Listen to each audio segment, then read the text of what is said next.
जो बहुत सोता है उसको कभी योग सिद्ध नहीं होता। सच्ची मानिए, 3 घंटे नींद में काम हो जाता है,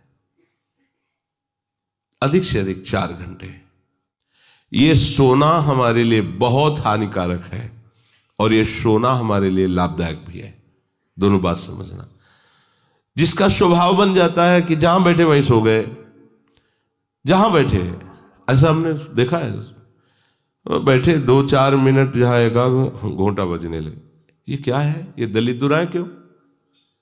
अरे तुम साधक हो, ये दलिद्रता क्यों? क्या यही उपासना में तुमने सिद्धि प्राप्त की है? जहां बैठ जाओ वहां तुम लड़खड़ा गए, लार बहने लगी, सोने लगे, घोंटा बजने लगे। ये दलिद्रता है, ये तमोगुणी है। ऐसा नहीं। एक बार नींद को समय दिया है, 3 घंटे 4 घंटे, आ जाए तो आ जाने, उसको निमंत्रण नहीं देना, राधा राधा राधा, और जग कर फिर वैसे ही अपनी दिनचर्या, कोई भी फर्क नहीं पड़ना। आप अभ्यास कीजिए, कोई फर्क नहीं पड़ेगा। कई दिन बराबर जगने पर भी आपकी दिनचर्या पे कोई फर्क नहीं पड़ेगा। जो अपना स्वभाव बिगाड़ रहे हैं वो अपना नाश कर रहे हैं। अधिक पड़े हैं, सो रहे हैं, ये ठीक बात नहीं है। बार बार जो अधिक पड़े रह करके सोने का अभ्यास किए हैं, वो कहीं भी रहे उनको बार बार नींद सताएगी। पड़े रहने में जिनको सुखानुभूति हो रही, सोने में जिनको सुखानुभूति हो रही, वो भजन क्या करेंगे? जो ज्यादा नींद लेते हैं उनकी गाढ़ नींद कभी नहीं होती है। मतलब अब सो चुके, थक गए, ऐसा नहीं आएगा। उनको बहुत प्रकार से विघ्न पड़ने लगते हैं, स्वप्न आदि आने लगते हैं, नींद का स्वरूप लंबा हो जाता है, 10 घंटे 12 घंटे। हमको एक ने बताया था कि हम केवल भोजन के लिए उठते हैं और अपने कमरे में ही पड़े रहते हैं, 18 घंटे वो सोते हैं। वह क्या जीवन आपका है? ये जीवन है? सोना बहुत हानिकारक है। अरे हम परमार्थ के पति के, जितनी बार नाम जप कर लिए वो हमारे बैंक में जमा हो गया। सो के क्या बर्बाद करना है? 3 घंटे 4 घंटे, इसके 5-6 घंटे वो उनके लिए है जो बहुत श्रम परायण है, परिश्रम करते हैं शरीर से, साधक के लिए नहीं। 3 घंटे पर्याप्त है। आप अभ्यास करके तो देखिए, 3 घंटे में आपको बिल्कुल 24 घंटे के लिए तृप्ति मिल जाएगी। हाँ बिल्कुल ठीक है, अभ्यास कर लीजिए। दिन में लेटे रहने पर भी 1 मिनट नींद नहीं। अभ्यास कीजिए। अभ्यास अमृत है और अभ्यास ही मृत्यु है। आपने जैसा अभ्यास कर लिया, अमृत का अभ्यास किया तो अमृत है, और मृत्यु का अभ्यास किया तो मृत्यु है। भोगों का अभ्यास करना, सोने का अभ्यास करना, प्रपंच में अधिक रुचि रखना, ये सब मृत्यु है। नामामृत, लीलामृत, रूपामृत, धामामृत, इसका अभ्यास करो, अमृत है ये। शरीर उसका बहुत सोने पर भी आलस्य से भरा रहेगा। आलस्य के कारण वो भजन में जे भी बैठेगा 2-4 मिनट में ही माला छूट जाएगा और नींद आ जाएगी। ऐसा दर्शन होता है। वो बहुत कोशिश करते हैं, बस ऐसे हो जाते। ये कैसे हो गया? तुम्हारा क्या अभ्यास है? ऐसे कैसे कोई हम पे ऐसे कैसे हावी हो सकता है? कोई हमारे ऊपर ऐसा कैसे शासन कर सकता है? चाहे नींद हो या काम हो या क्रोध हो, आप क्या हो? आप समझो, आप भगवान के अंश हो और आप इतना अधीन होते चले जा रहे हैं शरीर के। सत्संग हो रहा है, आप मुंह बगाड़ के सो रहे हैं। कीर्तन हो रहा है, आपको झटके नींद के आ रहे। धिक्कार है आपको जीवन को। आप साधक हो, आप उपासक हो, ये क्या हो रहा है? जहां आपको संपूर्णतया सावधान होकर चैतन्य रहना है, वो आप सो रहे हो। कैसी आपकी दिनचर्या, कैसी आपकी साधना है? आप हो क्या? विचार करना चाहिए। डांटने की विषय नहीं है, कोई तुम्हें जगाए विषय नहीं है। भगवत कृपा से जीवन में कभी अलार्म नहीं बजाया कि हमको इतने बजे उठना है, पता नहीं उठ पाए कि ना उठ पाए। अभ्यास योग युक्त चेतसा नान्यगामिना, ऐसी स्थिति हो कि हम उठ ना पाए तो बात अलग की है। बख्शना नहीं इस शरीर को, अब भाई हमें चलो हम नहीं आ रहे, ऐसा नहीं। अगर सांस है, दम है, बिल्कुल इसको बख्शना नहीं। हम केवल आपको उपदेश नहीं कर रहे, बख्शना नहीं। शरीर के प्रति इतना प्यार नहीं दिखाना कि वो हमारे प्यारे से हमको दूर कर दे, ऐसा नहीं। ये जड़ वस्तु है, ये चैतन्य नहीं है। तुमसे ये चैतन्य है। तुम अपनी चैतन्यता को समझो, इसके अधीन हो रहे हो। ये तो बहुत बुरा लगता है जब कोई साधक सत्संग में या माला लेकर भजन करने में या पाठ करने में सो रहा है, तब लगता है। ग्रंथ सामने खोड़ा है, थोड़ा पाठ कर ऐसे ऐसे। एक जगह दर्शन कर ले जाते थे, वो भागवत का स्वाद है।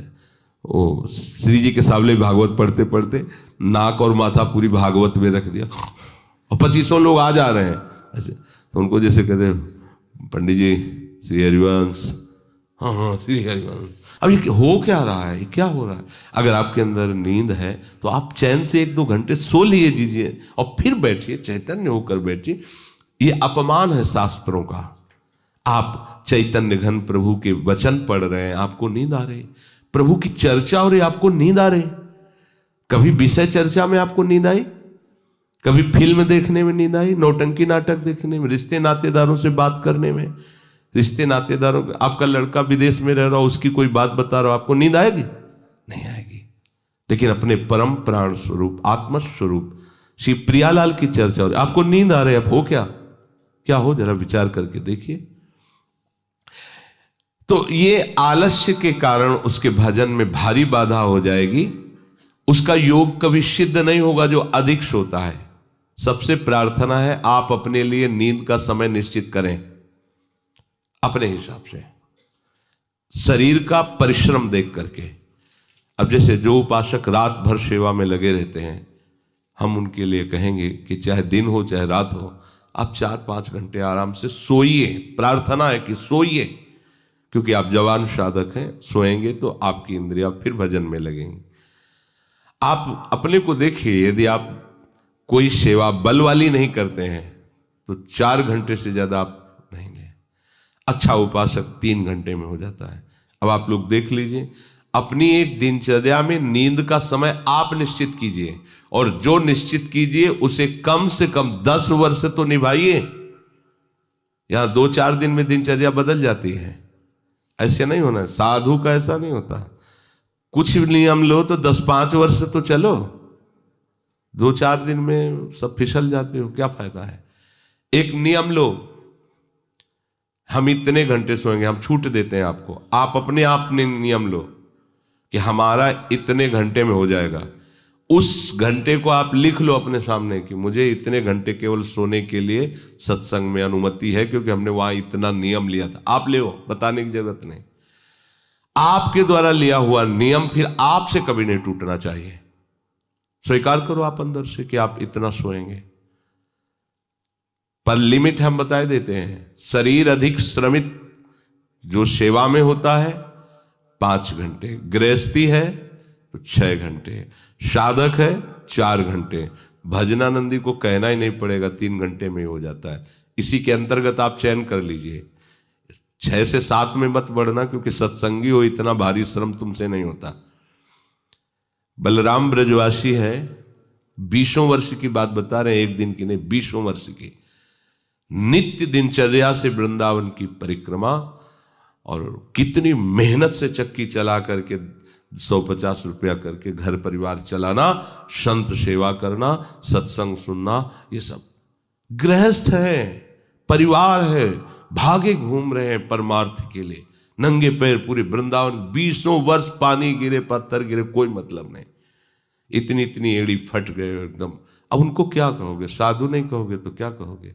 ब्रजवासी हैं, रात दिन प्रभु का नाम स्मरण, सत्संग, परिक्रमा सब कर, और मेहनत उठा उठा के बोरा भर बेचना, उसमें कहीं 10, 20, 50 रुपया बचा लेना, परिवार का पोषण करना। आपके लिए तो कोई सेवा ऐसी नहीं मेहनत वाली, फिर आप इतना लंबा सफर कैसे सोच सकते हैं? वो गृहस्थ होते हुए 2-2:30 बजे जगते हैं, तब अपनी दिनचर्या पूरी करते हैं। हो सकता है रात्रि के 10-11 बज जाते हो, दिन में वो चक्की में रहते, कब सोते होंगे? और 20 वर्ष की दिनचर्या हम उसकी बता रहे हैं। आप विचार करो, आप साधक हैं, आप विरक्त हैं, या आप संसार से निवृत्त होकर वृंदावन वास करें, आप कितना सोते हैं? ये बंद करो, शरीर को सुखी करना बंद करो। ये शरीर को सुख देने की बात महादुख मोल लेना है। निश्चित करो आप अपने समय को सोने का। कर लिया? हाँ, अपना समय निश्चित करो। जो समय निश्चित किया हो 4 घंटे, 5 घंटे, 6 घंटे, ये धाम है, यहां झूठ नहीं चलेगा। अगर 6 घंटे निश्चित किया तो 6.25 घंटे नहीं होना चाहिए। उसी को आप विभाजित कर लीजिए, 4 घंटे रात्रि में सो लीजिए, 2 घंटे दिन में सो लीजिए। आपको अगर 6 घंटे सोना है, 4 घंटे सोना है, 3 घंटे आप रात्रि में, 1 घंटे दिन में विश्राम। अगर आपका रात्रि में हो जाता है तो दिन में विश्राम की जरूरत नहीं। आपको इस पर आना पड़ेगा। आपसे कांच छुड़वा रहे हैं, मणि पकड़ा रहे हैं आपको, घाटे का सौदा। आप क्या कर रहे हो? मणि देकर कांच खरीद रहे हो, और आपका कांच छुड़वा के मणि। इंद्रनील मणि श्याम मनोहर 7 कुंभ तन गोरी, इनके समीप चलना है, इनकी जूठन पाना है, इनके साथ खेलना है। ये सौभाग्य प्राप्त करने के लिए जो असत धारणाएं हैं उनको मिटाना होगा। जागृतो नैव चार्जुन, ये तो अधिक सोने वाले की बात हुई। अब कह रहे हैं अधिक जागने वाले को भी सिद्धि प्राप्त नहीं होती। जो बिल्कुल सोता ही नहीं है, ऐसे होते हैं। पूरी पूरी रात चली गई नाम कीर्तन में, पूरी पूरी रात चर्चा में चली गई, 2-2, 3-3 जन केवल बैठ गए और प्रभु की पूरी रात चली गई। सामने योग वासिष्ठ रखा हुआ है, उसी पे चर्चा हो रहा है। कैसा नशा! तो आप क्या समझो, उसमें नींद आएगी क्या? जो इंद्रियों को खुराक मिलनी चाहिए वो मिल जाती है। बड़े बड़े महापुरुषों को देखो, राय रामानंदाचार्य जी, राय राम, उनका आता है ना महाप्रभु चैतन्य देव, पूरी पूरी रात चर्चा हो रही, पूरी पूरी रात कीर्तन हो रहा है। क्या होता कि सुबह सब ऐसे लुढ़के हैं नींद में? नहीं, यहां उनकी बात हो रही है जिनकी अभी रुचि भजन में नहीं हुई है। उनको समय से सो जाना चाहिए, समय बर्बाद नहीं करना है। जो नींद का समय दिया है उसमें नींद आए या ना आए, हमें सोने के लिए नहीं लेटना है। जब लेटे देखा हाँ इस समय से इतना समय लेटने में देना है, नाम शुरू किया, तन्मय हो गए। जब नींद आई, जब आंख खुली बस फिर मंत्र में तन्मय फिर लग गए। ये भजन है, इसको ऐसे प्रमाद में मत डालिए। यहाँ दिनचर्या हो गई, अब पड़े हैं, करवट बदल रहे हैं, समय निकलता चला जा रहा है, आज सत्संग में क्यों नहीं आए, सो गए थे, ऐसा नहीं होना चाहिए। जो बिल्कुल नींद नहीं लेता उसका अभ्यास ठीक नहीं होगा, वो निरंतर भजन में बाधा पहुंचा देगा। जो ऊंचाई पर चढ़े हुए महापुरुष हैं वो सत्संग और नाम कीर्तन और भगवत चिंतन से ऐसी सामर्थ्य प्राप्त कर लेते हैं कि वो कई दिन भी ना सोए तो उनको विक्षेप नहीं होगा कि परेशान है, इनको तो नींद ही नहीं आई है। क्योंकि उनके जागने में इंद्रियों को वो सब मिल जाता है जो सांसारिक पुरुष को नींद में इंद्रियों को विश्राम मिलता है, उनको भजन में मिल जाता है। परंतु उस स्थिति तक पहुंचने के लिए समय से सोना आवश्यक है। जब विश्राम और इंद्रियों को खुराक नींद की मिल जाती है तो वो भजन में हमारा ज्यादा सहयोग करते हैं। इसलिए उचित समय निश्चित करो नींद का, और उतना ही आप उसको शयन के लिए दो, नींद आए या ना आए, ठीक समय पर उठ जाओ। उठने की प्रवृत्ति का होता है कि सबसे पहला काम, जहां आपकी घड़ी पे दृष्टि गई कि हमारा समय उठने, तो सबसे पहले बिस्तर से हट जाओ,